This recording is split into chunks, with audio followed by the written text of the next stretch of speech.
The wind howled across the Kansas plains, slicing through Nora Bennett's threadbare coat as she stumbled along the dirt road.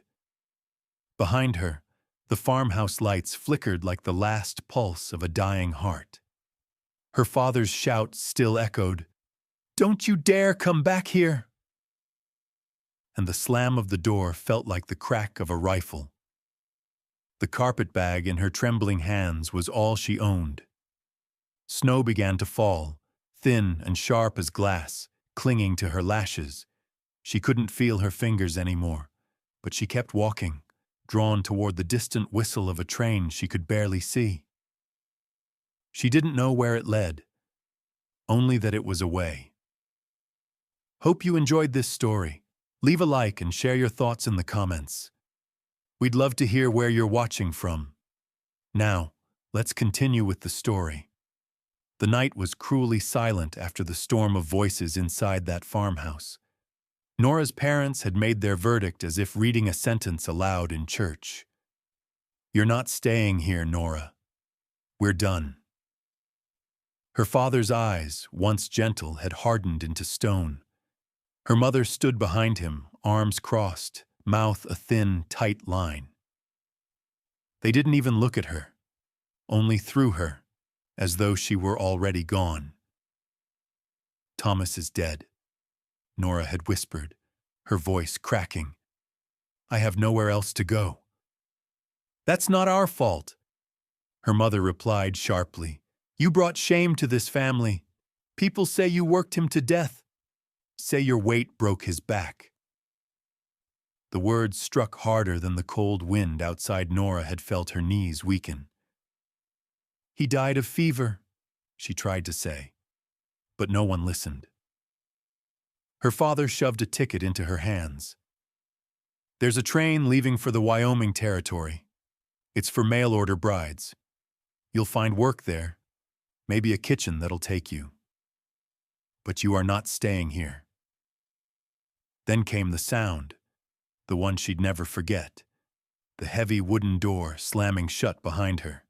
By the time she reached the small town station, dawn had begun to creep over the horizon, pale and unforgiving. The air smelled of soot, iron, and loneliness. 3 young women stood near the platform, their laughter floating in the freezing air like ribbons. Their dresses were bright, scarlet, cornflower blue, butter yellow, and their faces glowed with the thrill of new beginnings. Nora clutched her carpetbag tighter. She could feel their eyes slide toward her. Then the whispers started. "Who's that? She doesn't look like one of us. Maybe she's going as baggage." A sharp laugh, another. Her cheeks burned, but she said nothing. She had learned long ago that silence was safer than defense. The train whistle shrieked, long and mournful, and the station master shouted, "All brides boarding for Silver Creek, Wyoming Territory." The crowd surged forward. Nora followed quietly, trying to blend in. Then a man's voice rang out from behind the crowd, loud enough to slice through the morning air. "Hold on! Who let her on that train? She'll sink the whole thing before it leaves the station." Laughter erupted, sharp and cruel. Nora froze. The conductor frowned, looking her up and down, but said nothing. Her hands shook as she climbed aboard. She found a seat in the last car, next to the window where no one would have to look at her. The laughter still echoed in her ears as the train lurched forward. The world outside the window blurred into shades of gold and gray. Fields, fences, endless sky. Each mile felt like a layer of her old life being peeled away. But beneath the numbness, a small, fierce spark still lived inside her. "I will not disappear." Hours later, the train slowed as it reached Silver Creek, a rough frontier town framed by dusty hills and endless plains. Men in wide-brimmed hats lined the platform, boots muddy, eyes bright with expectation. The brides stepped off first, all smiles and perfumed curls, greeted with tipping hats and eager handshakes. Then came Nora. The chatter quieted. Someone muttered, "She's not on the list." Another voice snorted, "Guess no one ordered that one." She opened her mouth to explain, "I'm not a bride, I'm just—" But the words died from somewhere near the edge of the platform. A woman's voice rose, dripping with laughter. "Look at her! Too wide to wed!" The phrase spread like wildfire. Too wide to wed, too wide to wed. Men chuckled. Women smirked.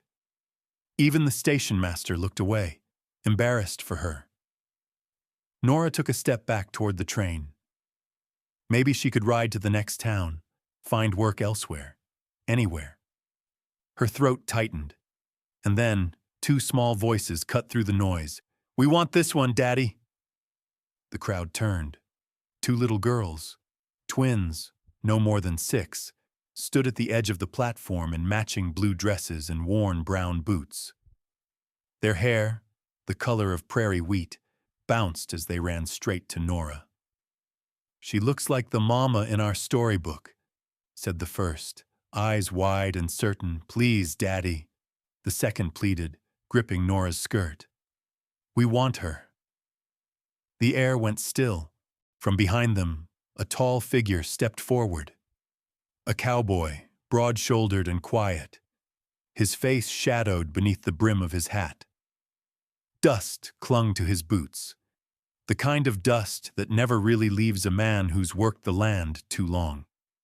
He stopped in front of Nora. His eyes met hers, steady, unreadable, not cruel, but searching. "You need a place to stay?"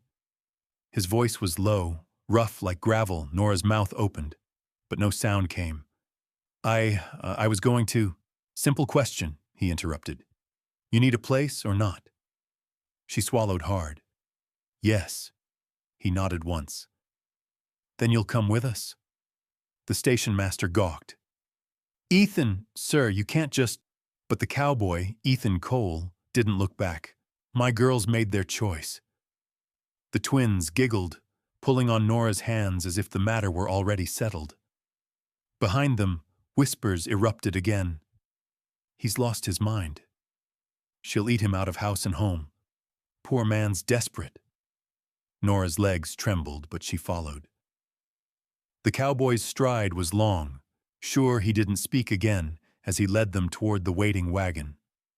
The wheels creaked as they rolled away from the station, leaving behind the laughter, the stares, and the only life Nora had ever known. The prairie stretched ahead, endless, wild, and quiet. The girls sat on either side of her, chattering about chickens and horses, about their ranch called Red River. Nora listened, her hands folded in her lap, heart still hammering. She glanced at Ethan's back, broad, motionless, a wall between her and the world. The sun dipped low, painting the sky in hues of fire and dust. For the first time in her life, Nora realized she wasn't running away anymore. She was being led somewhere. She just didn't know where or why, but she would soon find out. Because in Red River Ranch, destiny was already waiting. The wagon rattled over the ruts as Ethan steered away from the station. The twins pressed close to Nora like small, determined anchors. Silver Creek unfurled ahead in a weathered line.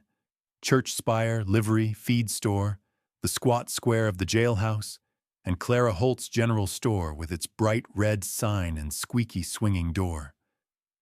The sky, that endless Wyoming sky, hung pale and hard as bone dust rose in soft puffs with every turn of the wheels, settling on boots and hems and the brittle nerves of a woman who had nowhere left to go. Nora kept her hands folded tight in her lap, as if they might betray her by shaking. She could feel the twins watching her in delighted secrecy, like they'd discovered a star fallen into their wagon, and she tried to breathe evenly, to keep her voice from fracturing if either of them asked her anything at all. "Daddy," May said, the tiny apostrophe of a dimple flashing as she turned. "Can we stop for licorice? Miss Clara has the good kind." Not today, Ethan said. His tone was even, unruffled, as if guiding two small hurricanes, and a stranger was a task he'd done every afternoon of his life. June's fist tightened around Nora's sleeve. "Maybe Miss Clara will give us just one," she whispered, conspiratorial and hopeful, and before Ethan could answer, the wagon slowed directly in front of the store. Clara Holt stood in the doorway, a lace collar neat against her throat, the polished certainty of someone who knew exactly where every rumor was kept and how to ladle it out. She smiled, a smile that never reached her eyes, and lifted a hand like a tiny flag of surrender. "Morning, Ethan." Her gaze slid to Nora with the quickness of a blade. "I see you've picked up company." "Girls," Ethan said, drawing the horses to a halt. "Inside for 2 sticks each, no more." The twins' cheers defeated whatever command he'd hoped to maintain. They tumbled off the wagon, dragging Nora by the hand as though nervousness could be outrun. For a second, Nora thought about pleading to stay outside, to keep out of sight behind the safety of wood and wheel, but May's small fingers were insistent, and June's tilted face was so glowing with pride that refusal felt like breaking glass. Inside, the store smelled of flour, coffee, saddle soap, and the faint metallic breath of penny nails. Barrels lined the wall, sacks of feed stacked like small brown hills, and a glass case displayed candies in soldier-straight rows. The few customers turned when the bell above the door clanged. 2 looked back quickly, 1 didn't bother. Clara leaned her elbows on the counter as the twins pressed their noses against the glass. "Licorice, Miss Clara," May announced. 2 for me, 2 for Junie, and, She cut her eyes to Nora, smiled. "1 for our friend." Clara's mouth flickered. "Your friend." Nora tried to recall the script for making herself small. Lower the eyes, speak softly, apologize for existing. The words were there, remnants of an old reflex, but the twins' expectation pulled another instinct to the surface, a braver one she scarcely recognized. "1 will be plenty," she said. Clara's gaze took her in. The breadth of her shoulders, the stitched weariness of her dress, the careful braid pinned at the nape of her neck. "We keep a list of brides for the menfolk," Clara said, tone bright as a dropped thimble. "I didn't see your name." "I'm not a bride," Nora said, and let the sentence sit, unashamed. "Yet," Clara replied, the words sugared and sharp. "Out here, everyone becomes something they weren't when they arrived." Deputy Harris pushed through the door then, hat tipped back, his badge dull in the morning light. He took the scene in with a quick sweep, the twins, the stranger, Clara's set jaw, and nodded once to Nora. "Ma'am?" Nora inclined her head, the deputy's voice held no censure, and that small absence of judgment felt extravagant. Ethan entered, boots whispering sawdust.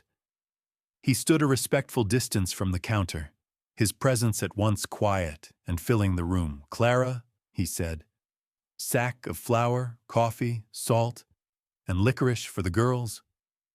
Clara's hand hovered above the candy tongs. "You mean, for the 3 of them?" "For the girls," Ethan said, and his eyes, calm, unreadable, flicked to Nora for a heartbeat. "She'll take tea."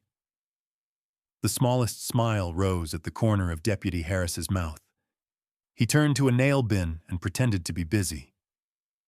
Clara snapped the tongs shut on 2 black sticks, wrapped them in waxed paper with a tidy twist, and placed the packet on the counter as if it were a deed. Nora realized only after they left what had happened. Ethan had given her a shield without insulting her with charity. Tea, not candy, something a woman would choose for herself, not a treat handed to a child to hush her back on the wagon. May broke her licorice lengthwise and pressed half into Nora's palm. June did the same. "You can't just have tea," June said, with the sincerity of the devout "there are rules." "Is that so?" Ethan asked. "Yes," May replied. "Mama rules." The word hung. Nora felt it settle across her shoulders like a shawl left behind in a church pew. Warm, dangerous, undeserved, and heavy with history. She closed her fingers around the small, sticky sweets and pretended to be examining the sky. When they left the last hitching post of town, the road stretched unbroken. Grasses bleached into a soft gold that shifted with the breeze. Meadowlarks flicked from fence post to fence post, like notes in a simple hymn. The Red River Ranch came into view by its silhouette first. The long-backed barn leaning a little to one side like an old man in need of a stronger cane. The squared shoulders of the house. The windmill ticking with the patience of a clock that no longer keeps time, only motion. Ethan reined in near the porch. "Down you get," he said, and the twins dropped like apples from a near tree, landing with dusty squeals and immediate purpose. "We'll show Nora the chickens." "We'll show her the mean one," June added with the relish of a child who enjoys a contained danger. Nora set her carpetbag on the porch. The boards flexed beneath her steps, dry and talkative.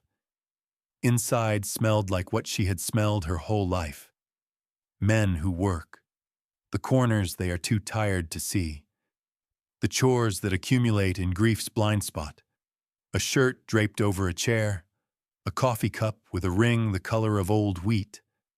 A basin that remembered the last set of hands that had washed up and gone to bed, everything clean enough to stave off shame. Not enough to invite company. Ethan paused in the doorway, hat in hand. "You can have the second room down the hall," he said. "Door sticks, shoulder it."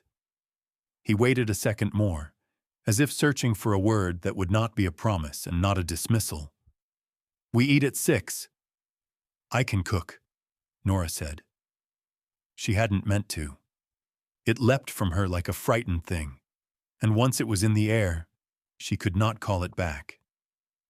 His gaze flicked. Surprise, maybe, or calculation. "We have salt pork and beans, flour, 2 eggs if the hens weren't feeling contrary this morning." "I'll see what I can do," she answered. He nodded once and left, the screen door creaking shut behind him like a sigh. Nora stood alone in the kitchen and placed her palms on the table. The wood was nicked and scored. A ledger of meals and arguments and small, ordinary mercies. She filled the basin from a bucket, rolled up her sleeves, and lost herself the way she always had, in the quiet arithmetic of work. Scrape, rinse. Stack. Wipe. The stove responded to coaxing. A blue flame winked, then steadied. She found an old apron hanging from a nail and tied it on, and the girls burst in from the yard, chins bright with dust, and leaned their elbows on the table like foremen. "We can help," May declared. "We can be in the way," June corrected with pride. "You can wash carrots," Nora said, which was both a job and an invitation. Within minutes, the room filled with the sound of water and the thin, bell-like laughter of children congratulating themselves on not drowning a vegetable. By the time Ethan returned from the barn, the kitchen had rearranged itself into a kind of hope. Biscuits waited in tidy rows like patient travelers. The salt pork had surrendered its sting to a little molasses and vinegar. The beans had accepted their lot and begun to soften. He stopped in the doorway, eyes moving over what had changed and what remained. He did not say thank you. Men like Ethan rarely spent words where a nod would do. But he removed his hat, placed it carefully on the peg, and washed his hands without needing to be told. And that, too, was a language Nora understood. They ate with the brisk gratitude of people who have earned their hunger. The twins narrated the day in paragraphs. Ethan contributed with the occasional, the rare, "that's so," and once, astonishingly, a short story about a calf that believed itself a windmill for 3 days, owing to an unfortunate entanglement with a weather vane. Nora laughed, unabashed. The girls laughed because she did. Ethan did not precisely. His mouth made a shape like a man remembering how. For the first time, Nora saw the outline of a past tenderness in him, something softened by sunlight and small hands. After supper, she stood to clear the plates, and he rose at the same time. They reached for the same cup. For a heartbeat, their fingers grazed. Heat darted up her arm like a startled animal. Ethan withdrew first, as if the touch had told him a secret he wasn't prepared to keep. "I'll take the girls to wash," he said, voice a little rough. "I'll finish here," she replied. When the house settled, the windmill's ticking returned to the evening. Like a patient insistence, Nora stepped onto the porch with a cup of tea. The promise Clara hadn't intended to keep for her, and let the prairie's breath cool her face. The horizon glowed in a thin line, the kind of light that makes a life feel larger than the sum of its days. Deputy Harris's horse clopped into the yard, easy as a neighbor. He tipped his hat, remained in the saddle. "Evening, ma'am." "Ethan." Ethan came from the side yard, wiping his hands on a rag. "Deputy." "Pastor Green's called a meeting after services on Sunday," Harris said, eyes flicking to Nora with apologies he didn't phrase. "Says the town'll want to clarity." Ethan's jaw worked once, a muscle jumping like a misfired spark. Town can want. Harris glanced at Nora again. "Didn't say I agreed. Just thought you should know before it ambushes you in a pew." "Thank you," Nora said, surprised that her voice arrived steady. She knew the cadence of this story, the counsel of the righteous, the woman in the dock. But something in Ethan's stillness, its gravity, not its threat, told her that the usual ending might not hold here.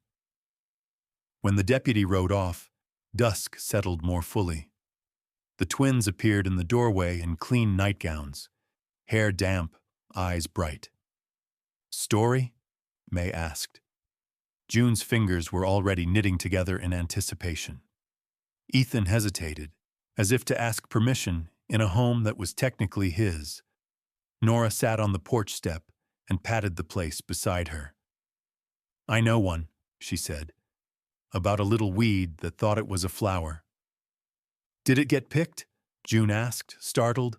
"Flowers get picked." "It learned where to grow," Nora answered, "where it could be seen the way it really was." They pressed against her as she spoke, the night cooling, the words braiding themselves around the four of them, with the gentle insistence of a prayer said not to be heard by heaven, but to be believed by the mouth that speaks it. When the girls were asleep, she closed her door, the sticky one Ethan had warned her about, and leaned her forehead against the cool wood. Her carpetbag sat at the foot of the bed like a witness that refused to leave. She could unpack tomorrow, she told herself, or the day after, or whenever the house decided she belonged to it as much as she wanted to belong. Across the hall, a floorboard murmured. Ethan's shadow moved in the crack beneath her door, paused, then faded. If he had raised a hand to knock, he lowered it again. Both of them grateful for a boundary neither wished to breach too soon. In the small hours, wind worried the eaves and the coyotes sang a thin, lonesome song. Nora listened and did not feel afraid. She had crossed a line drawn long ago by people who measured worth with a dull, cruel ruler. Out here the measurements were different. Miles ridden, fences mended, laughter coaxed from a room that had forgotten its shape. She slept. Dawn would come with chores and decisions and the bright, hard world of other people's opinions. It would also come with coffee, and small hands tugging at her skirt, and a man who understood the weight of silence and the grammar of decency. And it would come with Sunday, and the meeting Pastor Green had called, where a town would test its mercy and a cowboy would decide what kind of man he chose to be. Morning arrived with the kind of cold that clung even after the sun rose. The sky was pale blue, thin as glass, and the grass outside the Red River Ranch shimmered with frost. Nora woke to the sound of footsteps in the hall. Ethan's boots heavy, the twins' bare feet skipping behind him. She dressed quickly. Her fingers stiff from the chill, the small room smelled faintly of soap and wood smoke. She pulled back the curtain and saw the land stretching in every direction. Rolling pasture, the glint of a river far off, the silhouettes of cattle moving slow and sure. It looked like freedom, but it also looked like loneliness. By the time she entered the kitchen, Ethan was already seated at the table, coffee steaming in his mug. The twins were buttering biscuits, their laughter a bright spark against the quiet. Nora hesitated in the doorway. "Morning," Ethan said without looking up. "Good morning," she replied softly. May waved a crumb-covered hand. "Daddy says we're going into town today." "Do we have to?" June groaned. "Miss Clara always smells like lemons and looks at me funny." Ethan's mouth twitched. "We need supplies, and I have a meeting with the stock agent. You'll both behave." June leaned toward Nora, whispering loudly enough for the world to hear. "You're coming too, right?" Nora hesitated. She wasn't sure if she was invited or expected to stay behind. Ethan looked up, his gray eyes steady. "Yes," he said finally. "You'll come along?" The road to town was rough and narrow. The girls' chatter filled the air. Stories about imaginary dragons, brave chickens, and a ghost that supposedly lived behind the barn. Ethan drove in silence, his hat low against the sun. Nora sat beside him, hands folded in her lap, unsure whether she should speak. Halfway to Silver Creek, a rider appeared on the ridge, a flash of brown coat and dust. The man lifted a hand in greeting, and Ethan slowed the wagon. It was Deputy Harris, his horse sweating, eyes sharp. "Mornin', Ethan, ma'am." He nodded to Nora with genuine respect. "You headed to town?" "Just for supplies," Ethan said. Harris's tone softened. "You might want to keep close. Pastor Green's been stirring talk since last Sunday, word spreading fast." Ethan's jaw tensed. "What kind of talk?" "The kind that starts with unmarried woman and ends with not proper." The twins quieted instantly. Nora's stomach turned cold. Harris tipped his hat. "I don't hold with gossip, but folks listen to the pastor more than they should. Thought you ought to know." Ethan nodded once, curt and controlled. "Appreciate the warning." As the deputy rode off, May leaned into Nora's arm. "Why would people talk bad about you? You didn't do anything." Nora forced a small smile. "Sometimes people just don't understand what they see." June frowned. "Then they need glasses." The simplicity of it made Nora laugh. Soft, almost fragile. Ethan glanced at her but said nothing. When they reached Silver Creek, the town was busier than before. Wagons rolled through the main street, men hauling feed sacks, women haggling at stalls. Yet as Nora stepped down, she felt the weight of eyes on her again. The same curious, measuring stares as at the train station. They went first to the blacksmith, then the feed store everywhere they walked. The murmurs followed. A group of women outside the church paused mid-conversation, eyes flicking from Ethan to Nora to the girls. One of them, broad-shouldered, with a lace bonnet too fine for this dusty place, was Clara Holt. She smiled sweetly when they passed. Mr. Cole, she drawled. Such a lovely day and such unusual company. Ethan gave a polite nod. Morning, Miss Holt. Clara's gaze shifted to Nora, traveling from her boots to the bun of her hair. So you're the one everyone's talking about. Silver Creek's newest mystery. Nora met her eyes. I didn't mean to cause a fuss. Clara's smile sharpened. Oh, it's not your doing, dear. Men get lonely. Children get attached. It's only natural. Before Ethan could speak, the twins each grabbed one of Nora's hands and tugged her away. We're going to the bakery, May announced. The bakery smelled of sugar and yeast. The woman behind the counter, Mrs. Briggs, was older. Gray hair in a braid, eyes kind. Well, if it isn't the Cole girls, she said warmly. And who might this be? This is Nora, June said proudly. She lives with us now. Mrs. Briggs's eyebrows lifted, but not with judgment. Then she's a brave soul, she said. Those two can wear down a saint. Nora laughed, startled by the gentleness in the woman's voice. They bought bread and a small bag of cinnamon twists, and for a few minutes, the world outside didn't matter. When they returned to the wagon, Ethan was finishing his business near the post office. Clara was still across the street, pretending to examine bolts of fabric while watching them from the corner of her eye. As they rode home, the wind picked up, carrying with it the scent of sage and rain. Storm clouds gathered on the horizon. Bruised and heavy, the twins fell asleep against Nora's sides, their small hands warm and trusting. Ethan spoke quietly, not looking at her. You don't have to listen to any of it, the gossip, the preacher. People talk because they don't know better. I've lived with talk my whole life, Nora said softly. It doesn't hurt any less just because it's familiar. He nodded once, a muscle flickering in his jaw. You've done nothing wrong here. I know.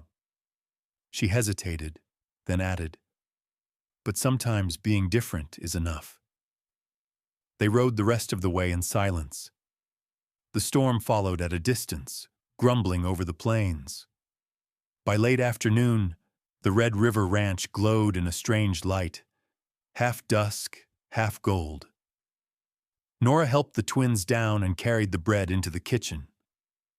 Ethan went to the barn, and the rhythmic thud of his hammer echoed across the yard. Inside, the house was quiet.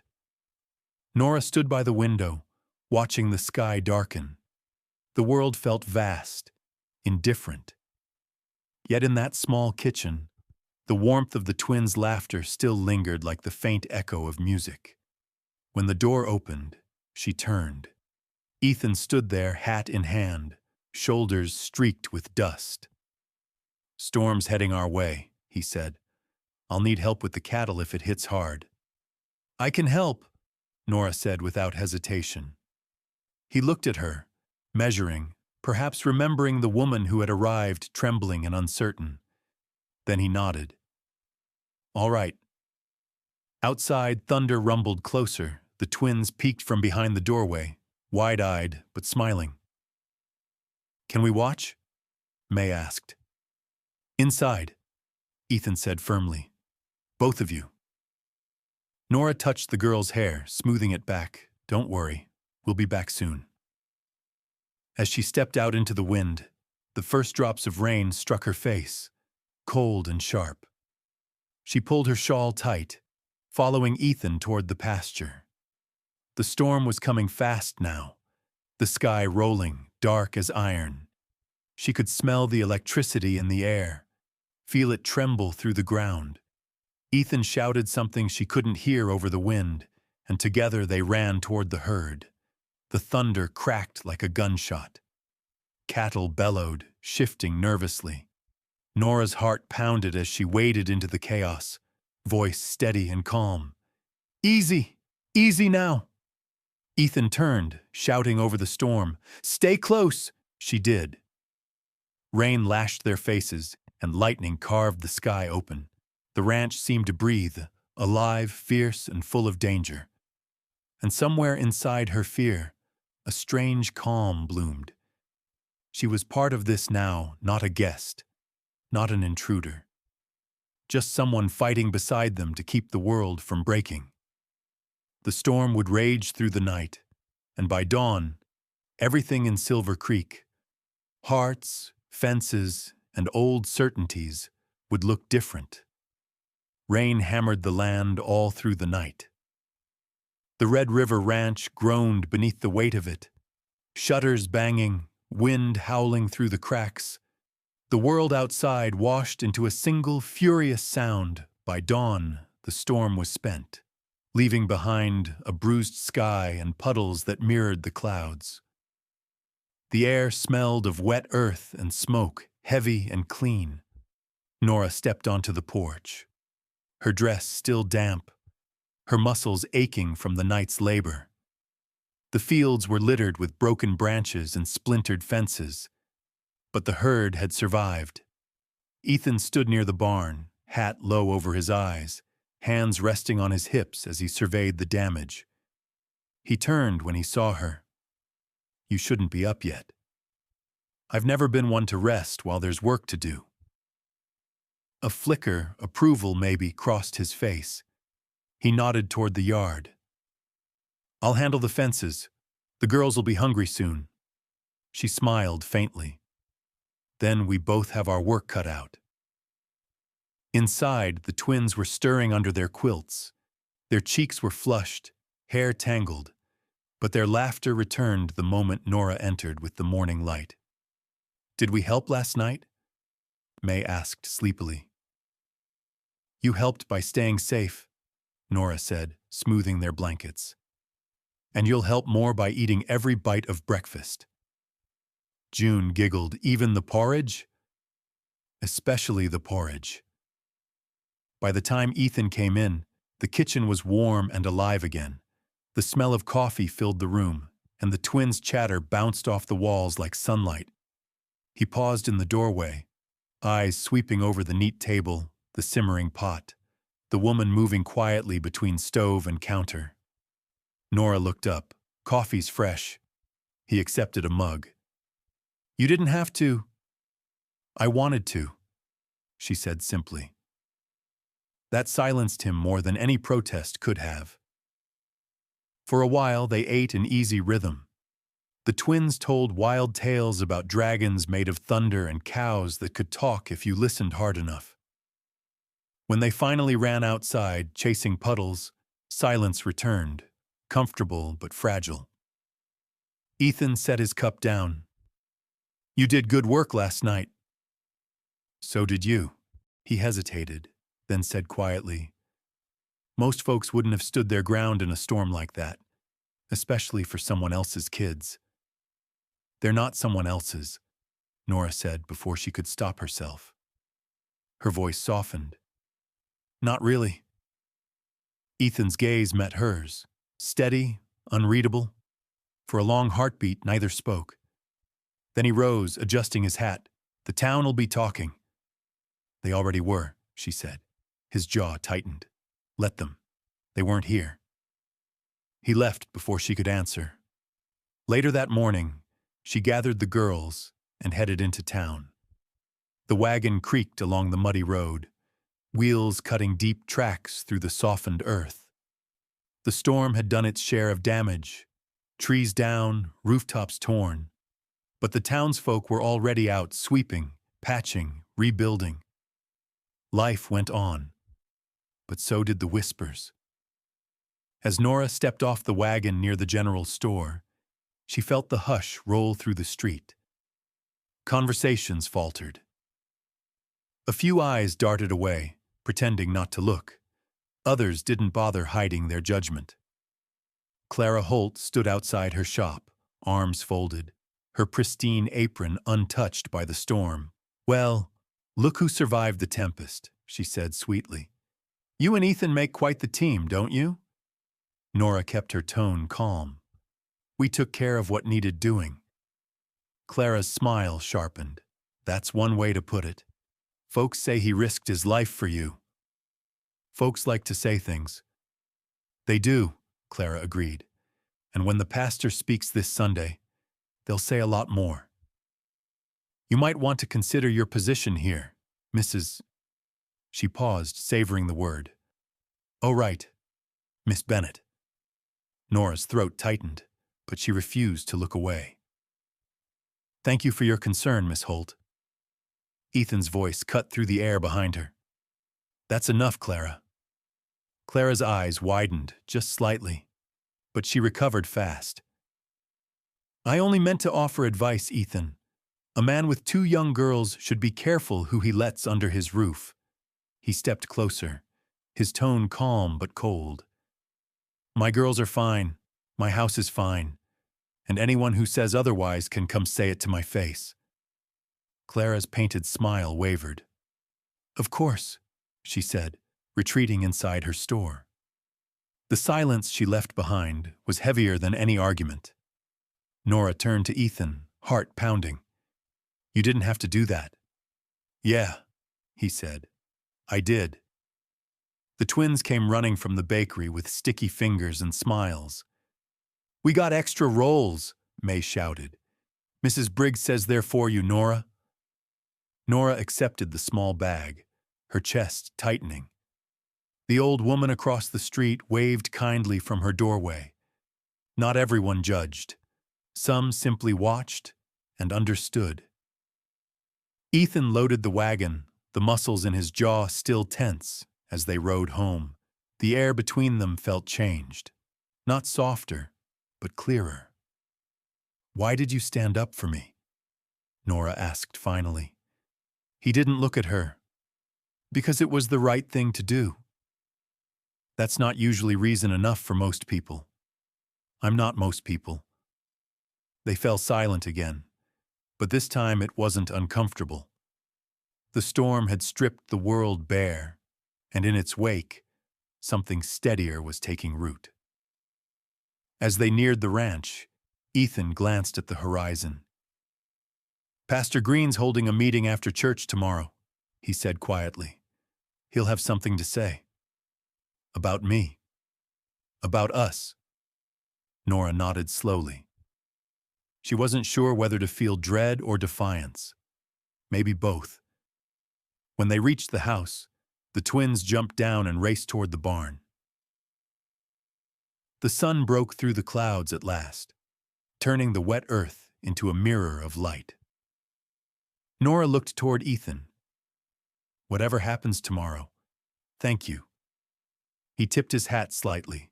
Get some rest. You'll need it. As she stepped onto the porch, a breeze lifted her hair and carried the faint scent of rain and wild sage. The world was still uncertain, but for the first time since she'd arrived, Nora felt something close to belonging. Fragile, imperfect, but real tomorrow would test that feeling. And she was ready. Sunday morning broke clear and cool. The storm scrubbed from the sky as though the world had been given a clean slate. The church bell in Silver Creek rang across the plains, each note sharp and steady. Its echo carried all the way to the Red River Ranch, where Nora stood on the porch, watching dust rise from the road Ethan had hitched the wagon. The twins, dressed in their cleanest calico, chased each other in circles near the fence. There was laughter, sunlight, the smell of wild sage, but underneath it all was tension, the kind that came before a reckoning. Are you sure we should go? Nora asked quietly. Ethan adjusted his collar, eyes fixed on the distant steeple. We go every Sunday, and today's different. He met her gaze, calm but unwavering. That's exactly why we go. The town was alive with sound when they arrived. Boots on the boardwalk, horses snorting at the posts, children darting between skirts. Pastor Green stood outside the church door, greeting each family with a wide, rehearsed smile. He was a tall man, thin as a fence post, his black coat too fine for this dusty town. When he saw Ethan, His eyes flicked to Nora, then back. His smile didn't falter, but his voice turned formal. "Mr. Cole, Miss Bennett, so good to see you both this morning." "Morning, Pastor," Ethan said evenly. The pastor's gaze lingered on Nora for a moment too long. "I trust you're finding our community welcoming." Nora gave a polite nod. "Some more than others." A few heads turned. Whispers floated like the rustle of dry leaves. Ethan placed a gentle hand on May's shoulder and guided the twins forward. "Let's sit near the front," he said inside. Sunlight streamed through the tall windows, scattering across pews filled with families. The hymns began. Low, familiar, steady. Nora's voice joined the others, trembling at first, then stronger. She focused on the words, not the eyes watching her from behind. But as Pastor Green took the pulpit, a hush settled over the room that wasn't reverent. It was expectant. "My friends," the pastor began, voice rising with practiced warmth. "We've survived a storm of wind and rain. But there are other storms too. The kind that test not our homes, but our hearts." The congregation shifted. Nora felt her pulse quicken. "It has come to my attention," Green continued, "that some among us have chosen to live in ways that invite confusion." His gaze swept the pews before stopping, predictably, on Nora. "We are all called to virtue, to decency, and when that virtue is tested, we must speak plainly." The silence that followed was suffocating. Ethan's hand tightened on the back of the pew. Clara Holt, seated 2 rows back, leaned toward her neighbor with a whisper that carried just enough to be heard. Ethan stood. The wood creaked under his boots. "You've said enough, Pastor." The man's eyebrows arched. "Mr. Cole, this isn't about you." "Yes, it is," Ethan interrupted, his voice low but steady. "It's about the kind of man you think I am, and the kind of woman you think she is." Gasps rippled through the room. "She came here with nothing," Ethan said. "My daughters chose her before I even spoke a word. And since that day, she's worked harder, cared deeper, and shown more grace than anyone who's ever darkened that door." He pointed toward the church entrance. Pastor Green cleared his throat, attempting composure. "Ethan, I mean no disrespect." "Then don't give it," Ethan snapped. The tension broke like glass whispers rose, harsh and hungry. The twins clung to Nora's skirt, wide-eyed. She could feel the heat rising to her face, shame battling gratitude. Then, from the back pew, Mrs. Briggs, the baker, stood up. "He's right," she said firmly. "That woman's got more heart than this whole room put together." A murmur spread. Uncertain but growing, Deputy Harris rose next. "I was out at the ranch the night of the storm. She worked through it same as Ethan. Saved 3 calves and 2 kids from freezing. I'd say that counts for something." The congregation's tide began to shift. Faces that had turned away days before now looked with curiosity. Some with guilt. Pastor Green, realizing he'd lost his hold, closed his Bible with a sharp thud. "Perhaps we'll end today's service early," he said tightly. As people filed out, Nora remained seated, heart pounding. The air inside the church felt too heavy to breathe. Ethan stood beside her, shoulders square, jaw set. When they stepped outside, Clara Holt waited near the door, lips thin. "That was quite the performance," she said. Ethan tipped his hat without a word and helped the twins into the wagon. Nora followed, her hands trembling as she gathered her skirts. Clara's eyes gleamed with satisfaction. "You think standing up changes anything? People remember what they want to." Nora turned, meeting her gaze. "Maybe," she said quietly. "But sometimes they remember who stood up." The woman's expression faltered for the first time. As the wagon rolled away, the church bell began to ring again, slow, uncertain, as if unsure what it was marking, the end of service or the beginning of something new. The twins sat pressed close between them, humming the last hymn of the morning. The sunlight broke through the clouds, scattering gold across the fields. Nora looked at Ethan. "You shouldn't have done that for me." He kept his eyes on the road. "Didn't do it for you," he said. "Did it because I was tired of listening to lies." But the corner of his mouth lifted just barely. And in that small, unguarded moment, Nora realized something she hadn't before. Ethan wasn't just defending her name. He was protecting the fragile place she had begun to hold in his heart. Behind them, Silver Creek shimmered in the distance, still whispering, still watching. Ahead, the road stretched open, dusty, uncertain, and full of promise. And as the ranch came into view once more, the air felt lighter, charged with quiet change. Because the storm outside had passed, but another one, this time of hearts and choices, was only beginning. The days following the church incident were strangely quiet. The wind moved over the prairie with a softer rhythm, carrying away the sharpness of what had been said, but not the memory Nora felt it every time she stepped into town. Eyes lingering too long, voices dropping when she passed. Yet something else had changed, too. There were nods now, small ones from the people who had heard Ethan's words and found courage in them. Life on the Red River Ranch went on. Fences needed mending, the barn roof needed patching, the hens continued their daily squabbles.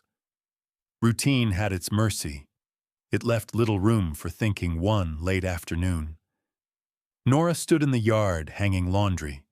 The sun stretched low, warm across her back, and the smell of clean cotton mingled with hay and dust. She caught sight of the twins running through the tall grass with a puppy they'd found by the creek, a thin, trembling thing with one floppy ear. "Look, Nora!" May cried, breathless. "He followed us home," June added. "He's hungry. Can we keep him, please?"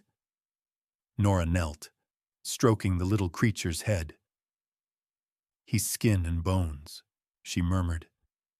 "When's the last time you ate, sweetheart?" The pup wagged its tail weakly, licking her wrist. Ethan appeared from behind the barn, a hammer still in his hand. "You two bringing home another mouth to feed?" The girls froze. "He's small," May said quickly. "He won't eat much." Ethan's mouth twitched. Not a smile exactly, but close. "All right," he said finally. "But he sleeps in the barn, and you'll both take turns feeding him." The girls cheered, hugging the dog. Nora looked at Ethan, warmth rising in her chest. "You're softer than you let on," she said quietly. "Don't spread that around," he replied. Their eyes met, and something unspoken passed between them. Not just gratitude, but recognition, the shared understanding of people who had carried too much loneliness for too long. That night, after the twins had fallen asleep with the puppy curled at their feet, Nora sat by the kitchen window mending one of Ethan's shirts, the silence of the house wrapped around her, broken only by the ticking clock and the faint creak of the windmill outside. She didn't notice Ethan enter until he was already standing near the doorway, the lamplight softening the lines of his face. "You should rest," he said. "I will. Just wanted to finish this one." He hesitated, then pulled out the chair across from her. "The girls like having you here." "They're good children. They've been happier," he said, voice low. "House feels different, quieter, but better." Nora paused, needle hovering in midair. "And you?" He met her eyes. "I'm still getting used to it."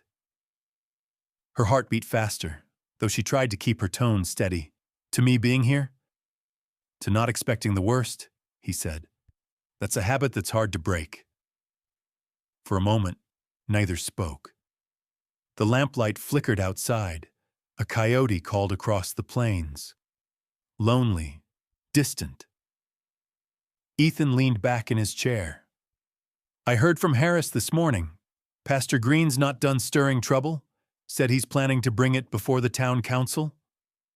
Nora's chest tightened. After everything he saw at the church? "Some men don't know how to stop once they start judging," Ethan said. "But Harris thinks he's pushing too hard. Might end up turning people against him." Nora folded the mended shirt neatly. "Let him talk. I can't change who I am." Ethan's expression softened. "No, and I wouldn't want you to." The words landed between them like a spark. She could feel the warmth of them long after silence returned. The next morning, the ranch stirred early. The twins were determined to name their new puppy, arguing over breakfast. "Rusty," said May, "because of his color." "River," June insisted, "because we found him by the water." Ethan sipped his coffee, amused. "Why not both? Rusty River." The girls laughed so hard milk spilled across the table. Nora shook her head, smiling. For a brief, shining moment, the house felt like what it might have always been. A home. But by noon, that peace cracked. A rider came galloping up the road, Deputy Harris, his horse kicking up dust. He dismounted fast, hat in hand. "Ethan," he said, voice grave, "there's trouble at the river crossing." "What kind?" "Wagon overturned a woman and her boy. They're trapped." Ethan didn't hesitate. "Nora, stay with the girls." "I can help," she said, already reaching for her shawl. He opened his mouth to object, then saw the resolve in her eyes. He nodded. "All right, let's move." The scene at the river was chaos. The wagon on its side, one wheel still spinning. The river had swollen from the recent storm. Current tearing at the wreckage, a woman's voice carried over the roar of water, desperate and raw. "Hold on, ma'am," Ethan shouted, wading in. Nora followed, skirts heavy, boots slipping in the mud. She saw the boy pinned beneath a broken board, water rising around his chest. "Ethan, here!" she cried. Together they heaved against the debris, their feet braced in the current. The wood gave way with a groan. Ethan pulled the boy free, cradling him against his chest. Nora grabbed the woman's arm, guiding her toward the shore. When it was done, when the boy coughed, sputtering but breathing, Nora sank to her knees in the mud, shaking. Ethan placed a hand on her shoulder. "You all right?" She nodded, tears mixing with rain and river water. "He's alive. That's all that matters." The woman sobbed, clutching her son. "You saved us," she whispered. Nora met Ethan's eyes, breathless. "No," she said softly. "We all did." That night, as the storm clouds drifted east and the rescued family slept safely in the barn loft, Ethan found Nora standing outside, staring at the horizon. "You shouldn't be out here alone," he said quietly. "I'm not," she replied. "Not anymore." He stood beside her, their shoulders almost touching. "You keep proving people wrong." "I stopped trying to prove anything," she said. "I just live." He nodded. "That's what makes them wrong." The moon rose above the plains, pale and full, casting silver light across the wet fields. For the first time since arriving in Silver Creek, Nora didn't feel like a visitor or a burden. She felt like someone who had finally stepped into her own story, one that wasn't written by gossip or pity, but by courage, kindness, and quiet defiance. And as the wind moved through the grass, Ethan turned toward her, eyes softer than she'd ever seen. "Tomorrow," he said, "we'll take them back to town. Maybe folks will see the truth for themselves." Nora smiled faintly. "And if they don't, then they'll have to answer to me." The moment lingered, fragile, full, and unfinished, a promise of what might come next. Because by morning, word of what had happened at the river would spread through Silver Creek like wildfire. And with it, the story of a woman once called too wide to wed, now known for something far greater. Word of the rescue spread through Silver Creek like wildfire. By morning, everyone knew how Ethan Cole and the woman from nowhere had dragged a boy from the river, how she'd stood waist-deep in the current until her legs gave out, refusing to leave until he breathed again at the Red River Ranch. Nora tried to ignore it. The rescued woman, Mrs. Jameson, and her son were resting in the spare room. The twins hovered around them, offering biscuits, asking endless questions. Ethan had gone into town early to fetch medicine and word from the doctor. Nora stood by the stove, hands trembling slightly as she poured tea. Her knuckles were bruised from the riverbank, a faint mark of last night's fight against the current. The house smelled of wet wool and soap, and for once, it felt less like a stranger's home and more like hers. When Ethan returned, his boots were heavy with mud, but his eyes carried something lighter. "Doctor says the boy'll be fine. Folks in town can't stop talking about what you did." She glanced up, startled. "What we did?" He shook his head. "No, Nora. They know it was you. Harris told everyone how you went in before I even got there." Her stomach tightened. "Let them talk. They'll find another rumor soon enough." "Maybe not this time," he said quietly. The twins ran in just then, breathless. "Miss Nora, Mrs. Briggs is here. She brought pies and said you're the bravest woman in Wyoming." Nora flushed, shaking her head. But when she stepped outside, there stood Mrs. Briggs, smiling warmly beside her wagon. "You saved that boy's life," she said. "People are seeing what kind of woman you are." Behind her, a few townsfolk lingered. Faces that had once turned away from Nora now nodded in shy respect. "Pastor Green won't like it," Mrs. Briggs added with a chuckle. "But maybe heaven's ears are open to someone else's prayers now." Nora laughed softly. It was the first time in weeks that laughter didn't feel out of place on her tongue. That evening, after Mrs. Jameson and her boy had gone home, the house felt strangely quiet again. The twins were asleep, and the puppy snored by the hearth. Nora stood outside watching the stars bleed into the horizon. Ethan joined her, the boards creaking under his boots. "Town's changing its tune," he said. "Harris said even Green didn't have much to say today." "Silence from a man like that is a miracle," she said dryly.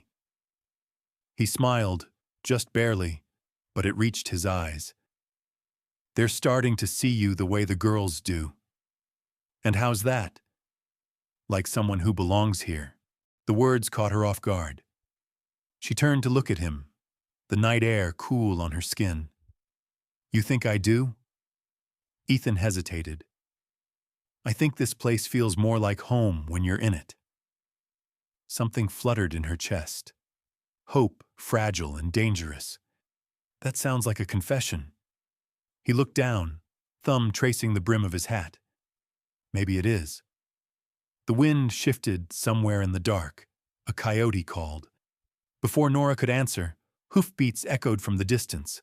Fast, urgent. A rider approached, lantern swinging wildly. It was Deputy Harris. He reined in hard, dust scattering beneath his horse's hooves. "Ethan! Nora!" he called out. "You'd better come quick. There's trouble at the church." Ethan stiffened. "What kind of trouble?" "Pastor Green's holding a meeting. Says he's got witnesses. Claims Nora's not who she says she is." Nora's breath caught what? Harris dismounted, lowering his voice. "He's got papers from back east. Something about your past. Your husband, debts, maybe more. He's using it to turn the town against you again." For a moment, the only sound was the wind. The fragile peace of the past few days shattered like thin glass. Ethan stepped forward, voice cold. "Where'd he get those papers?" "Doesn't matter," Harris said. "He's calling for a hearing at the council hall tomorrow evening. Says it's time Silver Creek protects its moral standing." Nora felt the world tilt beneath her. "I thought this was over," she whispered. Ethan's jaw tightened. "It's not over until we end it." Harris nodded grimly. "You'll need to be ready. Folks trust you now.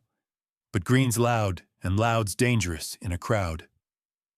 Ethan turned to Nora, his eyes steady. "We'll face it together." She wanted to believe him, but fear had a way of reaching where courage couldn't. Still, when he reached out, just lightly, his hand brushing hers, she didn't pull away.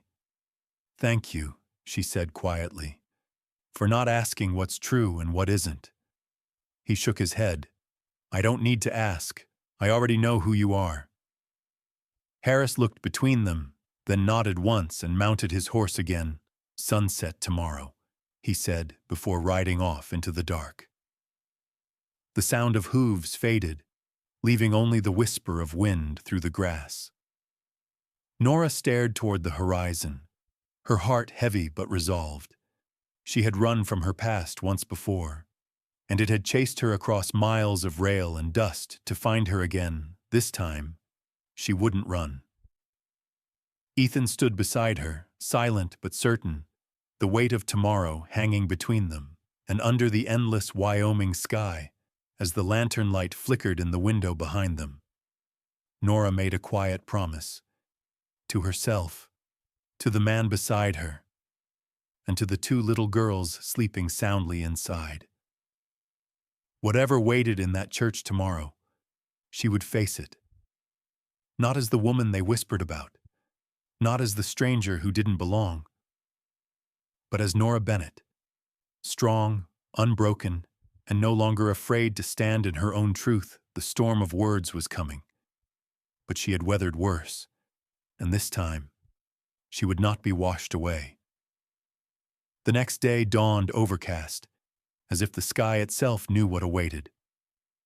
A thin fog rolled over Silver Creek, veiling the town in pale gray.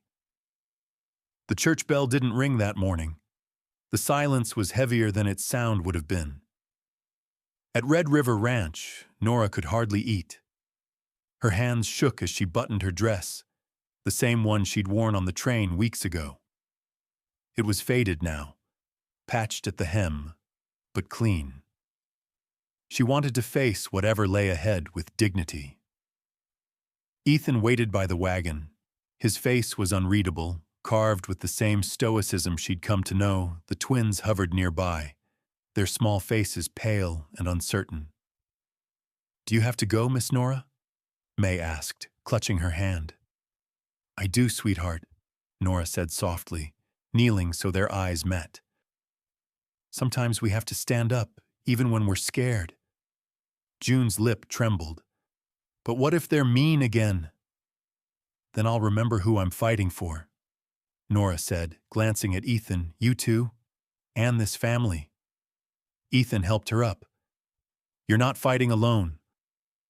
By the time they reached town, people were already gathering outside the meeting hall.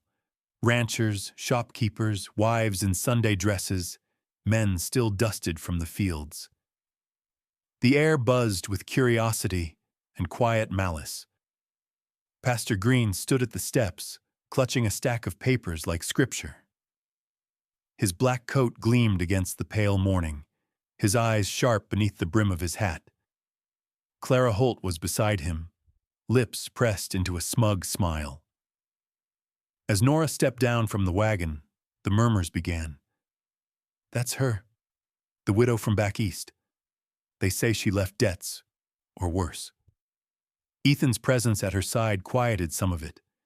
He guided her forward, every inch of him calm, solid, like an anchor against the tide. Inside, the room was packed. The wooden benches creaked under the weight of judgment. Nora's heart pounded as Pastor Green took his place at the front. Brothers and sisters, he began, his voice smooth and righteous. Our town thrives on decency and truth. We open our arms to newcomers, but only those who come with clean hearts and honest intentions. He turned, eyes landing on Nora. Miss Nora Bennett has not been truthful with us. I hold here, he raised the papers dramatically, a record from Missouri stating she left her husband's debts unpaid and fled the county after his death. There are even whispers her husband's passing was unnatural. Gasps rippled through the hall. Clara tilted her chin, savoring the moment Nora rose slowly. That's a lie, she said, her voice trembling but clear. My husband died of fever. I buried him myself. The debts he left behind were his business dealings, not mine. Green's smile was cold. Convenient, isn't it, when the only witness is the accused? The crowd murmured again, confusion, doubt, fear. Nora's vision blurred for a moment, but then Ethan stepped forward. You're done, Green, he said, voice low and firm. This isn't about truth. It's about pride. You can't stand that the people you thought beneath you found something you don't understand. Compassion. Careful, Mr. Cole, Green warned. Your reputation's tied to hers. One false move, and you drag your daughters down with you. Ethan's jaw tightened. My daughters already have a mother worth more than your sermons. The room fell silent. The twins, seated near Mrs. Briggs, clapped their hands together before anyone could stop them. That's our mama, May shouted. Laughter broke out, startled, nervous, but real. Even some of the men who'd been frowning began to smile. Green slammed his palm on the pulpit. This is no joke. Morality is not decided by children. Maybe not, Mrs. Briggs said, standing up. But kindness is, and I've seen more of that from this woman than from any of your sermons. Deputy Harris rose next. Pastor, that paper you're holding, I looked it over myself. There's no legal seal, no signature, just a copy of a record anyone could have written. Where'd you get it? Green hesitated. That's not the point. It is, Harris said, because from where I stand, it looks like slander, and Silver Creek's had enough of that. A murmur of agreement swept through the room. Green's face flushed crimson. You're all being blinded by pity, he spat. This woman is a fraud. Nora stepped forward, her voice steady now. No, Pastor, I'm a survivor, and that's something you'll never understand. She turned to the crowd, meeting their eyes one by one. Yes, I left Missouri. I had nothing but a ticket and a prayer. I didn't come here to find a husband or a handout. I came here to work, to live quietly, and maybe find a little peace. If that offends your sense of order, then I can't help you. The hall was silent. Outside, the wind stirred the curtains, carrying the scent of rain and earth through the open window. Then Mrs. Briggs began to clap. Slowly, firmly, the twins joined in. Deputy Harris followed. One by one, others rose. Not everyone, but enough.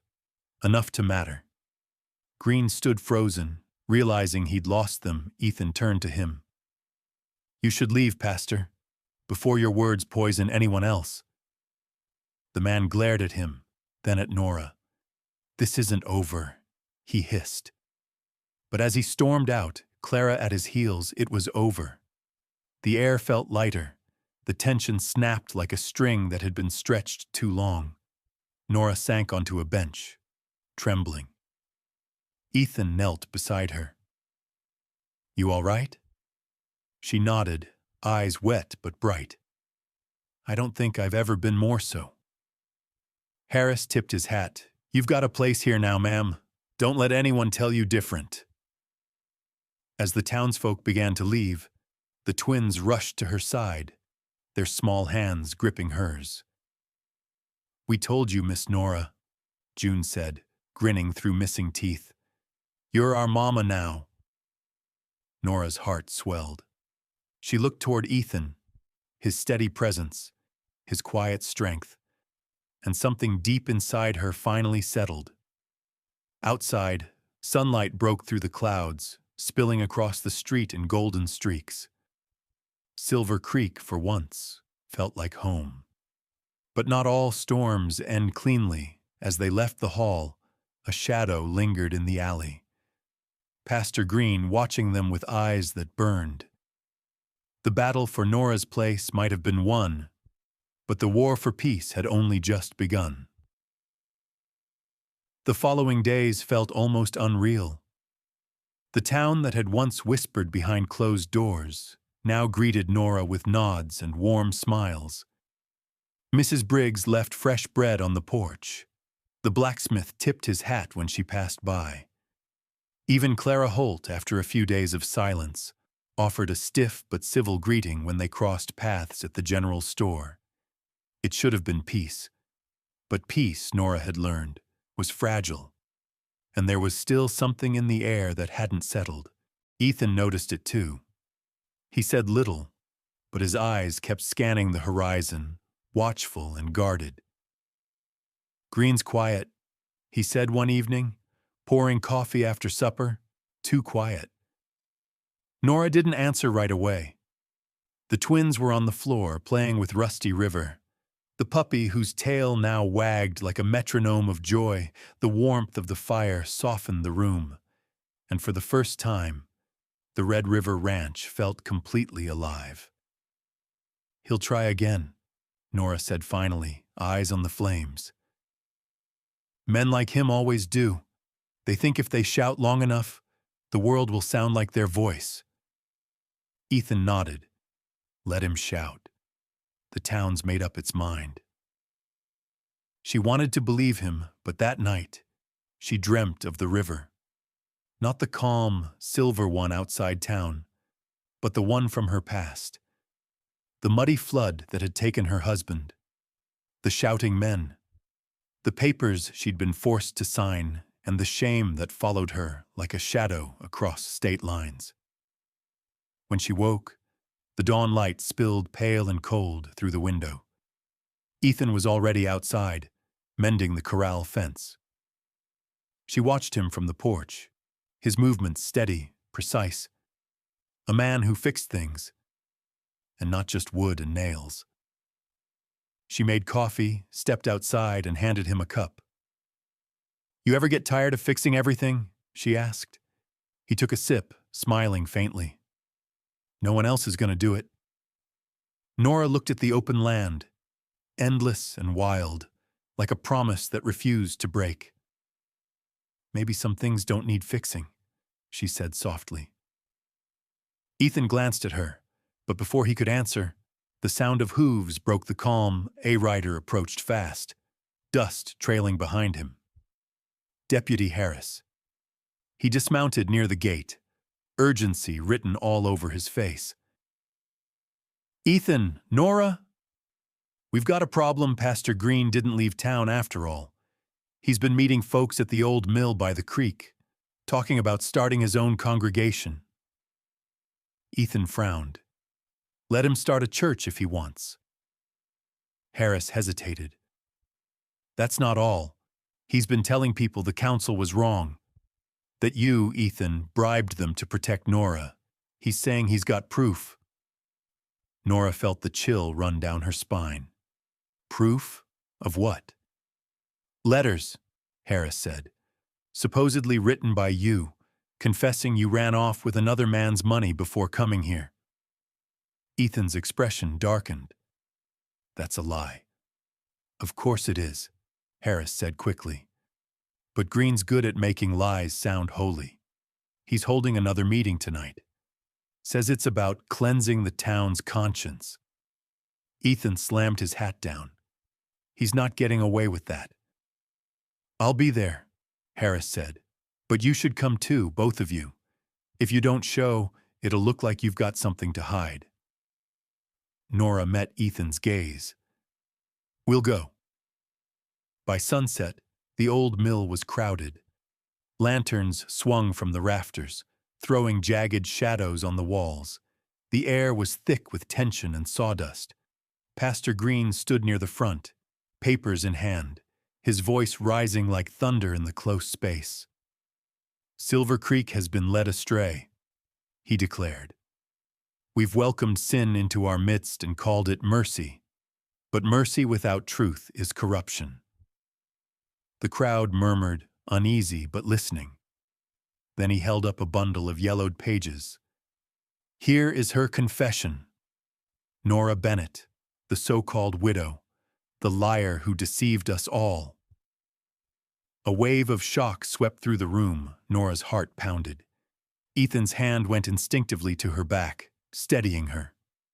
"That's enough," he said, voice sharp as steel. "If you've got words to throw them at me." Green sneered. "I'd expect no less from a man bewitched by sin. You've risked your daughter's souls for a woman like her." The twins, seated near Mrs. Briggs, gasped quietly. Nora stepped forward before Ethan could. Her voice was low but fierce. "Those letters are forged," she said, "and you know it." Green turned, holding one page high. "Then explain this. Your signature, your handwriting." "I can explain it," came another voice. Every head turned.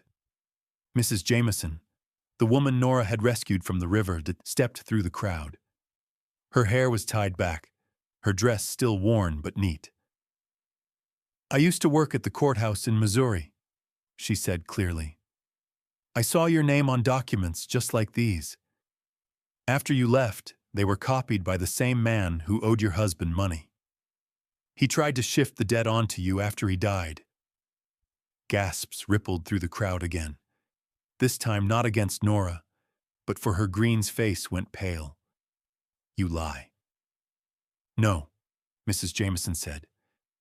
"I kept one of the real records, the one with the official seal. I can show the difference." She held out a folded document, trembling slightly. "You doctored these, Pastor." Ethan stepped closer, voice calm but dangerous. "You went too far, Green." The pastor's composure cracked. "You think this town belongs to you now? You think you can waltz in, save a boy, and fool God himself?" Ethan's eyes narrowed. "No one's trying to fool God. Just stop you from pretending to be him." Green's fury flared. "You'll regret this, both of you." He threw the papers aside and stormed out, his followers scattering in confusion. As the crowd broke apart, Mrs. Briggs placed a hand on Nora's arm. "You don't owe this town another word. They know the truth now." Nora exhaled shakily, the weight lifting from her chest. Ethan turned to her, eyes softening. "It's over," he said quietly. "Is it?" she asked. He nodded. "For him it is." But as they left the mill, the prairie wind carried the faint sound of hoofbeats retreating fast into the night, and the uneasy feeling that not all ghosts go quietly. Still, under the rising moon, with Ethan's arm brushing hers and the twins waiting at the wagon, Nora felt something close to peace. She'd stood her ground, faced her past, and found her voice again. And though one storm had ended, she sensed another on the horizon, one that wouldn't destroy, but change everything. Tomorrow, she knew, nothing would ever be the same again. The sun rose bright and gold over Silver Creek, washing away the remnants of the storm that had once divided the town. The air was still cool, carrying the scent of sage and morning dew for the first time in a long while. Peace didn't feel fragile. It felt earned. Nora stood on the porch of Red River Ranch, watching the land stretch out before her. The fences Ethan had mended stood straight. The herd grazed quietly, and the twins' laughter carried through the yard as they chased Rusty River in wide, clumsy circles. She breathed in deeply, the wind tugging softly at her hair. It no longer felt like borrowed air. Ethan came out from the barn, wiping his hands on a rag. His shirt was rolled at the sleeves, dust smudging his forearms, the kind of worn strength that belonged to a man who'd stopped running from his own grief. He caught her watching him and smiled faintly. "Coffee's ready," she said, holding out a cup. He took it, their fingers brushing for just a moment. The silence between them wasn't heavy anymore. It was warm, familiar. "Town's quiet," he said. "Harris says Green's gone, packed up in the night and rode east. Clara's taken over the church meetings for now." Nora looked out at the horizon, where the faint dust trail of the old road shimmered. "He'll find another place to preach," she murmured. "Some people need their anger more than they need forgiveness." Ethan nodded. "Maybe, but he won't bother us again." For a long time they stood side by side, the morning unfolding around them. The twins burst through the door then, cheeks flushed and dresses grass-stained. "Daddy!" May cried, holding up a fistful of wildflowers. "We picked these for Miss Nora!" June grinned. "She's not Miss Nora anymore. She's Mama Nora. Right, Daddy?" Ethan froze mid-sip. Nora blinked, her heart stumbling in her chest. The girls looked between them expectantly. Rusty River barked, tail wagging, as if to agree. Ethan set down his cup. "You two run along and feed the chickens," he said softly. They pouted but obeyed. Disappearing toward the barn, Nora turned to him, trying to find her breath. "You didn't have to," he interrupted gently. "They're not wrong." Nora's lips parted, but no words came. Ethan stepped closer. "You came here with nothing but a carpetbag and a heart big enough to take in 2 wild girls and a broken man. You gave this place life again." "Ethan," he took her hand. "I've spent years thinking I wasn't meant to love again, but you changed that." His thumb brushed the edge of her palm. "You changed everything." Her eyes filled with tears, not of sadness, but of release, the kind that comes after holding your breath for too long. "I didn't plan on any of this," she whispered. He smiled. "Good things rarely are." For a moment, neither spoke. The world around them was quiet except for the rustle of grass and the distant call of a meadowlark. Then Ethan reached into his pocket and pulled out a small, worn silver band. "It was my mother's," he said. "I was saving it for when I found someone worth asking twice." Her laugh trembled through the tears, and the first time, "I got it wrong," he said simply. "I don't plan to again." He dropped to one knee. "Nora Bennett, will you stay? Not because you have nowhere else to go, but because you finally found where you belong." Her voice broke. "Yes, Ethan, 1,000 times yes." The wedding took place 2 weeks later, under the oak tree behind the house. The whole town came. Mrs. Briggs brought pies. Harris polished his badge. Even Clara Holt attended, standing at the edge of the crowd with a small, sheepish smile. The twins were flower girls, scattering petals in uneven handfuls, and Rusty River wore a ribbon around his neck when Nora walked down the short aisle in her simple blue dress. The whispers that once followed her turned into cheers. Pastor Green was gone, but the new preacher, a young man with kind eyes, spoke gently. "Love doesn't erase the past. It redeems it." When Ethan and Nora exchanged vows, the sky opened wide and bright above them that evening, after the guests had gone, and the lanterns glowed soft across the porch. Nora sat with Ethan watching the twins chase fireflies. The air was filled with laughter and the hum of crickets. "Do you ever think," she said quietly, "how strange it is that pain can lead you home?" Ethan wrapped his arm around her shoulders. Maybe home isn't a place. Maybe it's just the people who don't give up on you. Nora leaned her head against him, smiling through the tears she didn't bother to hide. Then I guess I'm home. The twins' laughter drifted through the dark, and Rusty River barked at the stars. The world that had once judged her had changed, not because she begged for acceptance, but because she had lived long enough and bravely enough to deserve it. As the moon rose over the plains, Nora looked at the man beside her, the girls chasing light, and the ranch she now called her own. She thought of all the names they had called her. Too wide, too strange, too much. And then she smiled. Because here, in this wide country of dust and sky, she had learned something Pastor Green never could. That love, when it's true, never measures worth.